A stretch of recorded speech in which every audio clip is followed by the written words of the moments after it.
찬양의 고백이 저와 여러분의 고백이 된 줄 믿습니다. 이 시간 우리에게 주시는 하나님의 말씀은 빌립보서 4장 10절에서 14절 말씀입니다. 제가 가지고 있는 신약성경 323면 정도 있습니다. 이 시간 우리에게 주시는 하나님의 말씀 줄 믿고 한 절씩 기도할 때 주님의 음성 듣기를 원합니다. 내가 주 안에서 크게 기뻐함은 너희가 나를 생각하던 것이 이제 다시 싹이 남이니 너희가 또한 이를 위하여 생각은 하였으나 기회가 없었느니라.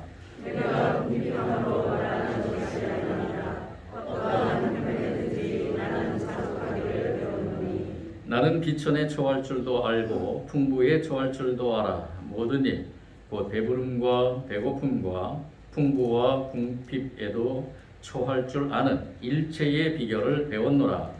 내게 능력 주시는 자 안에서 내가 모든 것을 할 수 있느니라. 같이 읽겠습니다. 그러나 너희가 내 괴로움에 함께 참여하였으니 잘하였도다. 아멘. 오늘은 맥주 감사 주일입니다. 우리 신앙의 절기 중에서 중간 부분에 해당하는 맥주 감사 주일. 기원은 아주 오래전에 이스라엘 백성들로부터 시작이 됐는데 지금 이 시대의 영적 이스라엘 백성, 즉 하나님의 백성인 저와 여러분도 그 기원을 따라서 하나님 앞에 이 1년의 절반을 보내면서 다시 한번 감사를 묵상하고 또 앞으로 남은 한 해의 마지막 부분을 절반을 또 감사하며 살아가길 소원하며 이 맥주 감사 주일을 지냅니다. 하나님께서 저와 여러분에게 풍성한 은혜를 내려주신 줄 믿습니다. 그 믿음을 가지고 오늘 이 말씀을 같이 나눌 때 말씀에 우리 사도 바울의 고백이며 또 어떻게 보면은 이 시대에 우리 하나님의 백성들이 같이 동참하자는 의미에서 본면의 형식으로 선포한 한 단어가 있습니다. 그 단어가 무엇이냐 바로 자족입니다. 그래서 오늘은 이 키워드, 이 말씀의 키워드인 자족에 대해서 사도 바울이 그 당시에 고백하며 선포한 이 자족이라는 의미가 무엇인가를 우리 시간에 같이 나누길 원하는데요. 이 자족이라는 단어를 이 사도 바울이 표현한 자족 여러 가지로 나타낼 수 있겠지만은 제가 볼 때는 영국의 기독교 사상가이었던 제스터턴이라는 분, G.K. 제스터턴이라는 분이 계셨는데요. 1800년도에서부터 1900 초반까지 사셨던 분인데 20세기에 가장 영향력 있는 그러한 기독교 사상가라고 불릴 정도로 많은 이 기독교 사상에 많은 영향을 준 분입니다. 이 체스터턴이라는 분이 이 사도 바울이 선포한 이 자족을 무엇이라고 표현했냐 하면은 창조적 힘이다라고 이렇게 표현했어요. 창조적 힘. 이 창조적 힘이 과연 무슨 의미일까? 오늘 말씀을 우리가 깊이 묵상하고 우리가 또 이 말씀을 통해서 하나님의 음성을 들어볼 때 과연 그렇구나. 참 잘 표현했다. 이 창조적 힘이라고 표현한 이 체스터턴의 이 자족의 의미를 우리는 오늘 이 시간에 저와 여러분이 이 말씀을 통해서 다시 한번 되새기면서 남은 한 해 동안도 우리가 자족을 통해서 주님께 영광 돌리는 저와 여러분이 되기를 원합니다. 그러면은 사도 바울이 선포한 자족의 의미는 무엇일까? 이 자족의 의미를 살펴볼 때 먼저 이 말씀의 배경을 살펴봐야 됩니다.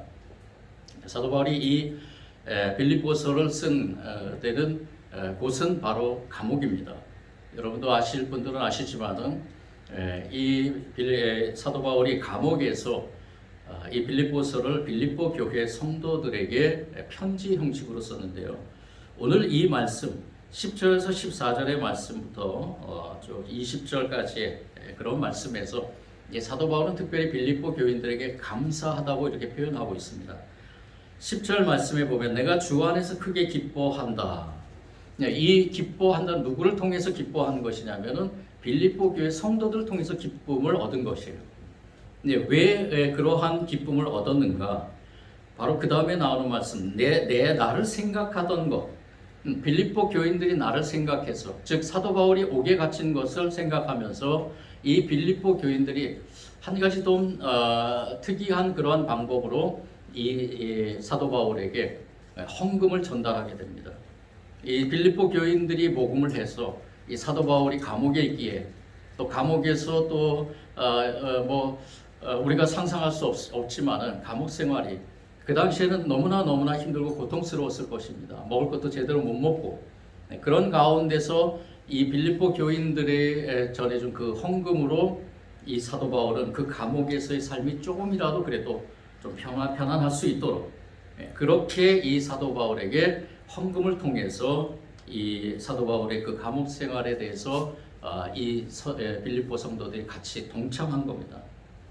14절 말씀에도 마지막에도 나오지만 너희가 내 괴로움에 함께 참여하였으니 잘하였도다라고 칭찬하면서, 이렇게 사도 바울이 이러한 빌립보 성도들의 그러한 헌금에 감사하면서, 그러면서 이 빌립보 교인들에게 뭐라고 고백하냐면은, 내가 이렇게 감사하는 것은 내가 궁핍해서가 아니라는 것입니다.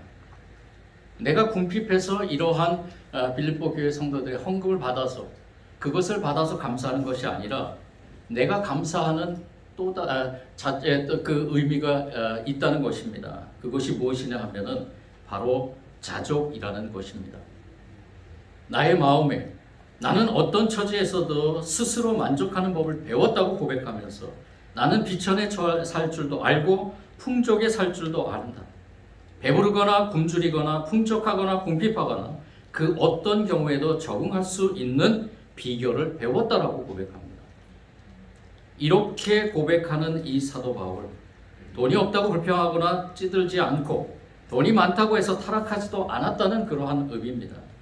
사도 바울은 예수 그리스도를 만나고 나서 순교를 당할 때까지 온전히 복음을 위해서 살았는데, 그 복음을 위해서 사는 삶에서 그가 물질적으로 풍족했을 때나 부족했을 때나 늘 하나님께 감사했다는 것입니다. 돈이 많고 물질이 풍성해도 어느 정도 이상을 사용하지 않았고요. 그리고 돈이 없다고 해서 그것에 대해서 불평하거나 불만하지도 않았다는 것입니다. 자족하는 마음으로 인해서 사도 바울은 물질적인 형편 때문에 그 하나님의 복음 전하는 사명에 발목을 잡히거나 또는 변질되는 일이 없었다는 것입니다. 그의 자족은, 마음은 그가 어떤 형편에 처했든지 초심을 잃지 않게 했고, 물질에 물들리지 않고 자신의 그 부름을 위해 진심으로 일하도록 만들어 주었던 것입니다. 가난 때문에 복음 사업을 잠시 접어두고 돈을 벌거나 또는 펀드 레이싱, 모금을 하러 돌아다니지 않았다는 것입니다. 물질적으로 부유하게 되었다고 해서 식도락을 즐기거나 사치를 부리지 않았다는 것이죠. 물질적인 상태에 대해서는 어떠한 형편이든지 자족하면서 하나님의 일에 전력 투구를 했습니다. 이런 점에서 자족하는 이 마음, 즉 이 사도 바울이 고백하고 선포했던 이 자족하는 마음이 바로 창조적 힘이 되었다는 것입니다. 이 제 사도 바울의 그 고백이 또한 이 시대의 사도 바울의 이 고백을 읽는 저와 여러분, 우리를 향한 사도 바울의 권면이라고 생각할 때 저와 여러분의 자족은 어떠한가? 오늘 이 시간에 이 예배를 통해서 우리에게 선포되는 하나님의 말씀임을 믿을 때 저와 여러분이 이 자족에 대한 의미를 조금 더 깊이 되새기면서 오늘 예배를 마치고 나아갈 때 삶의 자리에서 저와 여러분에게 늘 감사의 고백이 흘러넘치길 원합니다.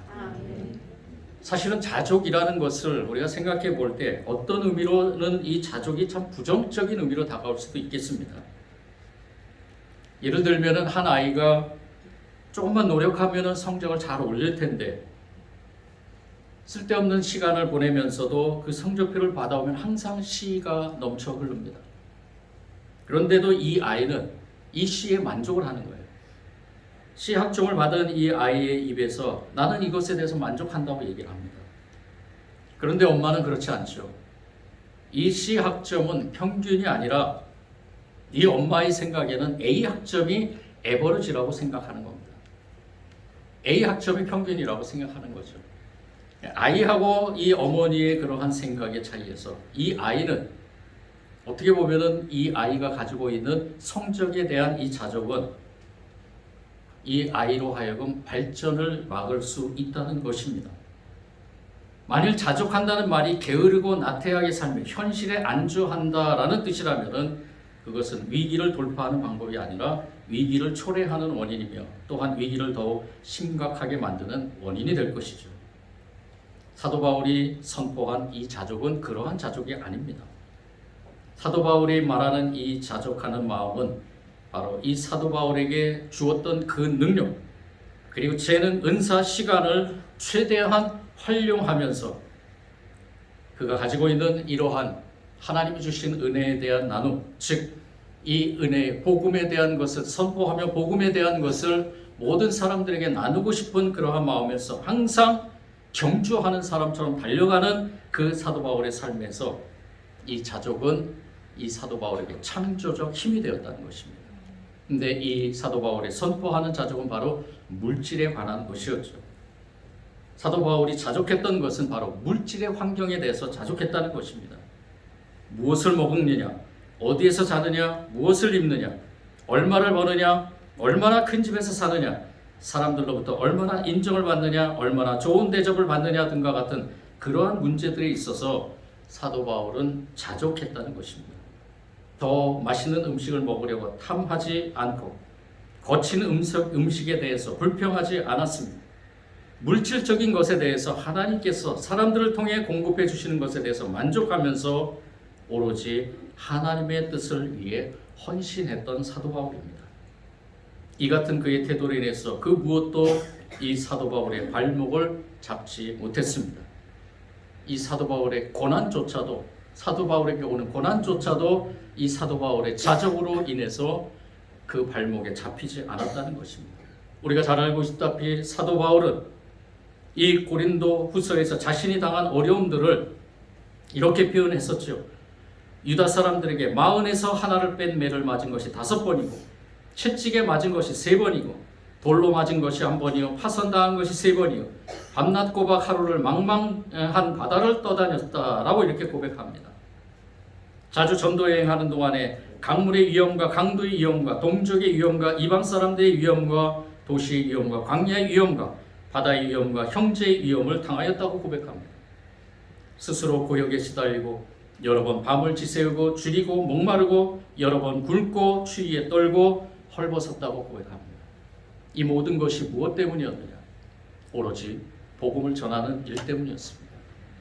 복음 전하는 그곳에 늘 도사리고 있는 이 사도 바울을 해하려는 그러한 악의 세력이나 또는 아무것도 같지 않은 이 사도 바울이 이 복음을 위해서 몸부림치며 살아갈 때 배고픔과 헐벗음에 대한 것에 대해서 이 사도 바울은 그것을 통해서 오히려 자기는 자족하는 일을 배웠다라고 그렇게 고백하는 것입니다. 사도 바울은 원래부터 이렇게 자족하는 사람이 아니었습니다. 사도 바울은 유대교 신자로 있을 때 그가 바리새파 율법학자로 그리스도인들을 박해할 때 그의 내면에는 큰 구멍이 뚫려 있었습니다. 하나님과 인격적으로 만나지 못하고 유대인으로서 하나님의 백성이라고 하면서 율법을 연구하고 많은 하나님의 말씀을 알고 있다 하면서도 그의 마음에 무엇인가 공허함, 큰 구멍이 차 있었다는 것입니다. 그것은 바로 하나님을 인격적으로 만나지 못하는 것 때문이었죠.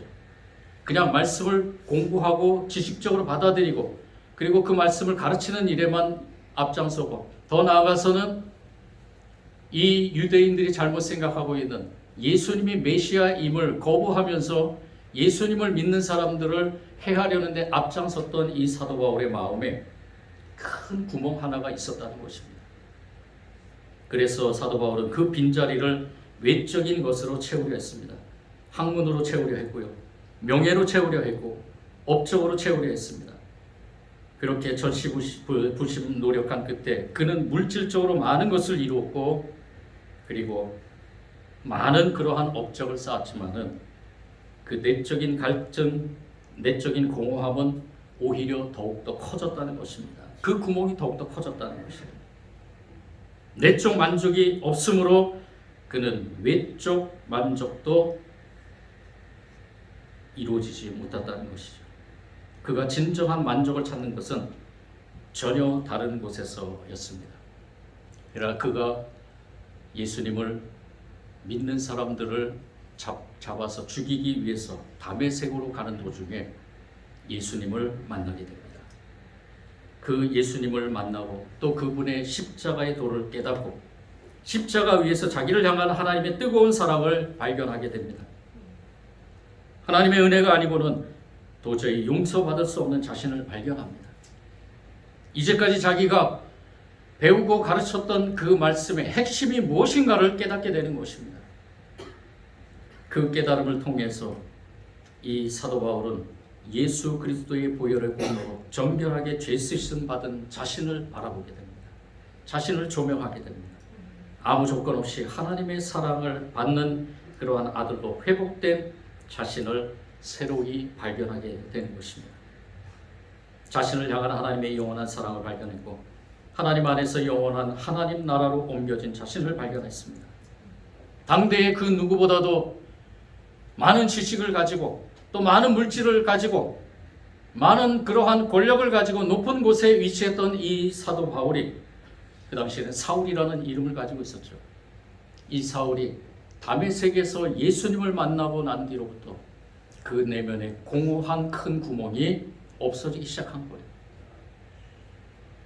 삼일째 하나님을 만나고 나서 그 내면의 공허함이 사라지고 그의 모든 열망과 소원이 이루어졌다는 것입니다. 그러면서 그는 더 이상 바랄 것이 없어집니다. 그 어떤 물질도 그의 행복을 증가시킬 수 없고 그의 어떤 환경적인 어려움도 그의 행복을 감할 수는 없었습니다. 하나님의 사랑과 은혜가 그의 내면에 차고 넘쳤기 때문에 외적인 상황은 전혀 문제가 되지 않았습니다. 오직 예수 그리스도의 사랑만으로 가득 찬 그의 내면에는 더 이상 바랄 것이 없는 것이죠. 예수님 한 분만으로 만족하는 그러한 그의 심령에 이 사도 바울은 이렇게 고백합니다. 나에게 능력 주시는 분 안에서 내가 모든 것을 할 수 있느니라. 나에게 능력 주시는 자, 창조적 능력을 이 사도 바울은 예수 그리스도의 그 사랑을 통해서 자족함을 배우게 되면서 이제까지 자기가 가졌던 공허한 그 가슴에 그 심령에 구멍 뚫린 것이 예수 그리스도의 사랑으로 채워짐으로 인해서 이 사도 바울은 이제 더 이상 아무것도 필요 없는 것입니다. 율법적인 행위나 지식이나 그리고 그동안 수많이 쌓아왔던 재물이나 아무것도 필요 없게 되는 것이 오직 예수 그리스도의 그 사랑을 가지고 하나님께서 주신 귀한 사명만을 바라보며 달려가는 사도 바울이 되었다는 것입니다. 자족은 대부분의 그 종교와 철학에서 아주 중요하게 여기는 덕목입니다. 그리스도의 철학파 중에서 견유학파라는 바가 있었는데요. 이 소크라테스의 제자인 안티스테바네스가 창시했고 그리고 디오게네스 많이 아시는 분도 계시는데요. 디오게네스에 의해서 전파된 이 견유학파, 이 견유학파에서도 가장 중요하게 여기는 것이 자족이었습니다. 우리가 너무나 잘 알고 있는 일화가 있죠. 알렉산더 대왕이 찾아와서 무엇이든지 이 디오게네스에게 찾아와서요. 무엇이든지 해주고 싶다라고 했을 때 이 디오게네스가 알렉산더에게 이렇게 얘기했죠. 햇빛을 쏘이도록 자리나 비켜달라라고 이렇게 얘기를 했다고 합니다. 이것은 무엇을 의미하느냐? 모든 것을 내가 만족하고 있다라는 것이죠. 그 스토아 학파에서도 마찬가지입니다. 역시 자족을 가장 높은 덕목으로 가르쳤습니다. 많은 사람들로부터 변함없이 사랑받고 있는 마르쿠스 아우릴레스 릴리우스의 그 명상록을 보면은 이 스토아파의 그 자족의 철학을 담고 있는 것을 보게 됩니다. 우리 동양 철학도 마찬가지죠. 불교나 유교, 불교에서는 고진멸도라는 말을 써서 자족을 얘기하고요.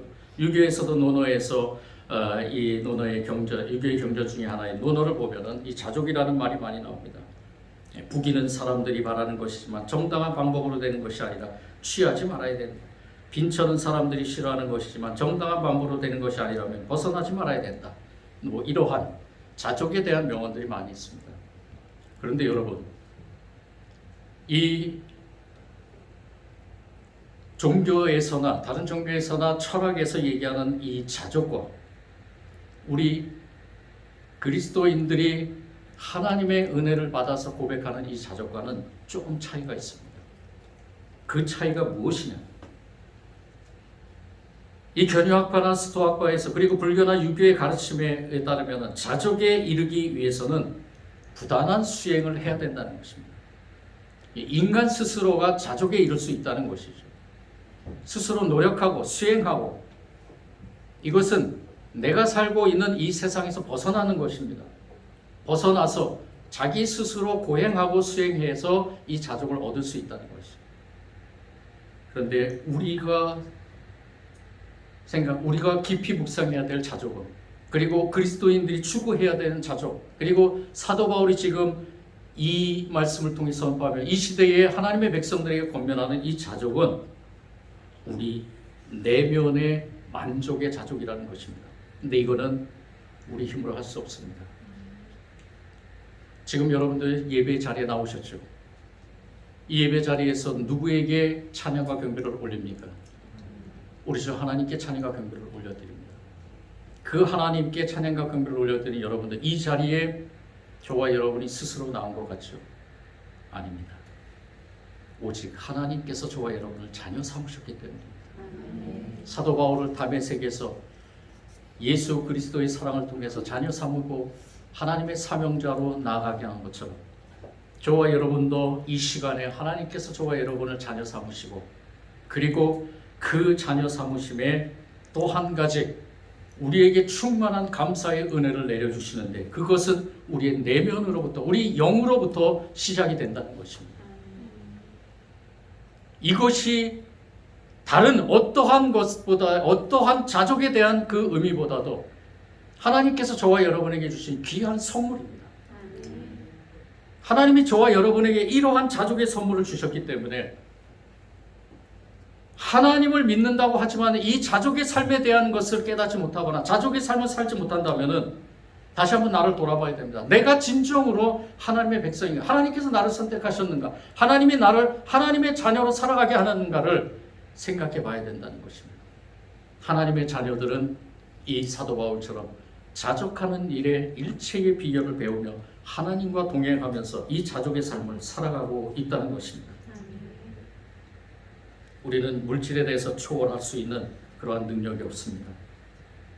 우리 자신이 스스로 자족할 줄 모른다는 것입니다. 살림을 줄여야 한다는 것은 비참한 생각이 들죠. 남들 하는 만큼 하고 살아야 한다고 생각합니다. 그래서 모으고 또 모읍니다. 그래서 힘이 붙이도록 큰 집을 사고 비싼 차를 사고 고급 물건을 구입합니다. 부모에게 버림받을지 모를 날을 대비해 돈을 숨겨놓는 아이처럼 부유한 나라에 사는 우리는 혹시나 하는 불안감으로 인해 많은 돈을 쌓아놓아야만 만족할 수 있습니다. 하지만 그 만족은 얼마 가지 못합니다. 마음은 또 다시 불안해지고 그 불안감을 메우기 위해 우리는 또다시 우리 자신을 그리고 이웃들을 들보기 시작합니다. 이렇게 불안할 때 어떤 사람들은 요가를 배우거나 명상을 배우거나 마음의 공부를 하여 도움을 찾으려는 사람도 있습니다. 그것이 어느 정도는 도움이 될 수 있습니다. 하지만 우리의 근본적인 내면의 문제를 해결해 주지 않는 한 요가도 명상도 마음 공부도 진정한 해결책이 될 수 없습니다.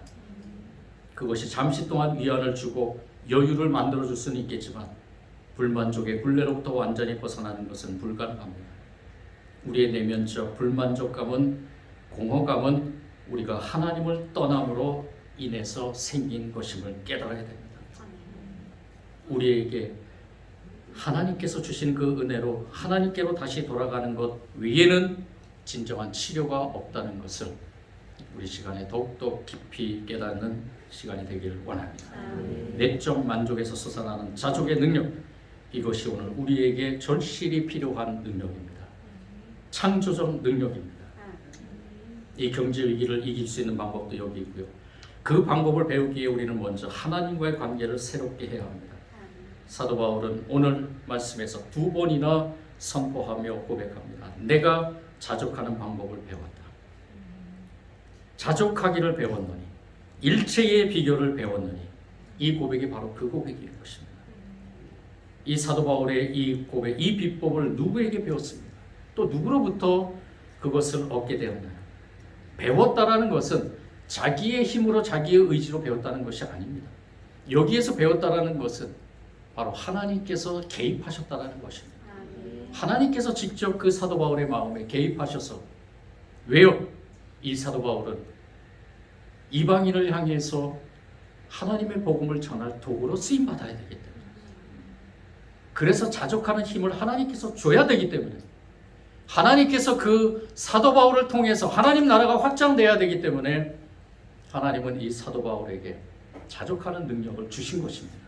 그리고 사도 바울은 그것을 믿음으로 받아들이고 거리낌 없이 그것을 배우며 그것을 통해서 하나님 나라가 확장되는 데 귀하게 쓰임받을 수 있었다는 것입니다. 오늘 말씀을 준비하면서 또 제 자신에게 먼저 물어봤습니다. 온 우주를 창조하신 하나님께 너는 과연 어떤 가치를 가지는가? 그분이 너에게 특별한 관심을 가질 이유가 무엇인가? 나에게 과연 하나님께서 특별한 가치를 갖는 그것이 있는가? 하나도 없습니다. 제가 목회를 하면서 주의 종이라고 고백하지만 하나님께서 과연 나를 통해서 무엇인가를 특별한 것을 원하고 있다면 저는 하나님께 드릴 게 아무것도 없습니다. 제가 이 말씀을 깊이 묵상하면서 저의 영성이 깊어지고 제 마음에 있는 하나님의 사랑이 더 커진다면 저도 물질적으로 아무리 풍성해도 그것으로 인해 부패하지 않고 물질적으로 가난해도 그것으로 인해 짓누르지 않는 일에 더욱 능해질 것이라고 고백할 수 있습니다.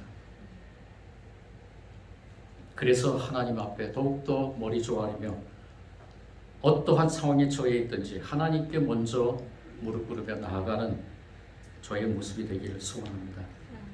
저는 이 세상의 누구도 그 어떤 상황도 당할 수 없는 난공불락의 요새가 될 것이 바로 자족의 마음이라는 것을 압니다.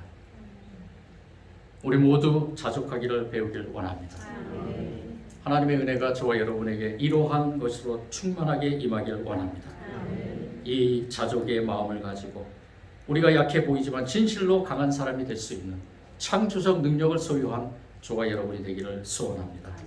이 세상에 이 창조적 능력, 자족하는 능력을 가지고 있는 사람들은 어느 누구도 당할 수 없습니다. 어느 환경도 그 사람을 이길 수 없습니다. 이런 사람은 어떤 환경에도 하나님 앞에 찬양할 수 있습니다. 예수 그리스도께서 당신을 주님으로 모시고 살아가는 모든 사람들이 여기까지 오기를, 여기까지 성장하기를 기대하십니다. 그것이 세상을 이기는 방법이며 그것이 물질의 노예가 아니라 물질의 주인으로 등극하여 통치하는 방법이고 그것이 현세를 살면서 천국을 살아가는 길임을 우리에게 가르쳐 주기를 원하시기 때문입니다.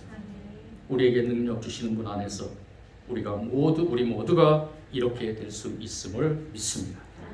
그리하여 매일매일 매순간 감사의 고백이 흘러넘치기를, 그 은혜가 저와 여러분 모두에게 임하기를 간절히 축원합니다.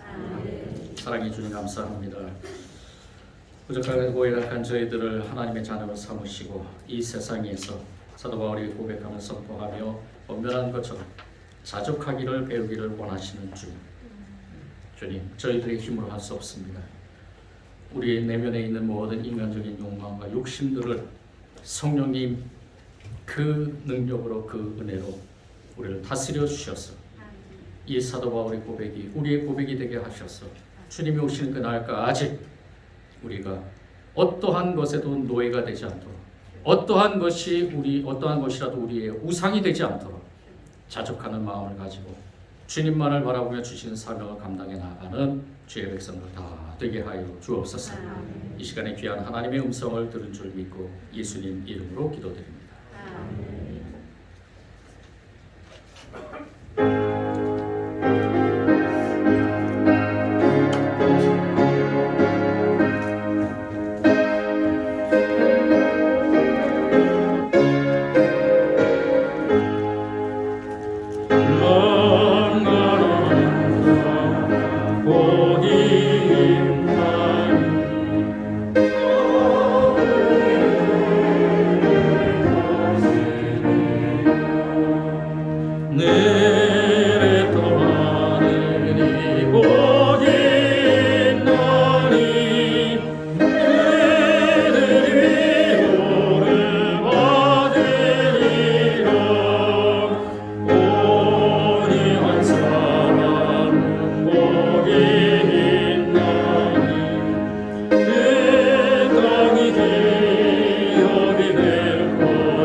모든 것이 승리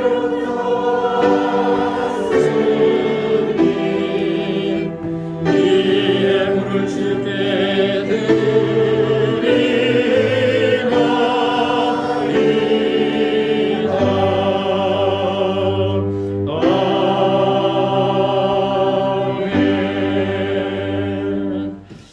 사랑의 주님 감사합니다. 이 시간에 자원하며 기뻐하며 주님 앞에 예물 올려드립니다. 우리에게 허락하신 것 중에 10의 1을 주님의 것임을 고백하며 11조 예물 올려드립니다.